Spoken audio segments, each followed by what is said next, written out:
1918 பொன்னம்பல அருணாசலம் சிங்கள தலைமைகளை நாடி ஒப்பந்தம் செய்தார், ஏமாற்றப்பட்டார்.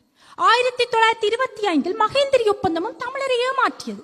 1957 பண்டா செல்வா ஒப்பந்தம் பண்டார் நாயக்காவால் கிழித்தெறியப்பட்டது. 1965 டட்லி செல்வா ஒப்பந்தம் டட்லி சேன நாயக்காவால் கிழித்தெறியப்பட்டது. 1985 தமிழர் தரப்பையும் சிங்கள அரசையும் இந்தியா திம்புவில் பேச்சுவார்த்தையில் ஈடுபடுத்தியது. அது பயனற்று போனது. 1989 90களில் பிரேமதாச அரசுடன் விடுதலை புலிகள் பேசினர், அதுவும் பயனற்று போனது. 1994 95 காலப்பகுதியில் சந்திரிகா குமாரதுங்க அரசுடன் விடுதலை புலிகள் பேசினர், அதுவும் பயனற்று போனது. 2002 ரணில் விக்ரமசிங்கவுடன் விடுதலை புலிகள் பேசினர், அது முன்போன்று இல்லாத வகையில் மூன்றாம் தரப்பு மத்தியஸ்துடன் புரிந்துணர்வு ஒப்பந்தம் செய்யப்பட்டு பல கட்டமாக பேச்சுவார்த்தை நடந்து வந்தது. இதன் விளைவாக சிரான் கட்டமைப்பையோ மீள் சுனாமி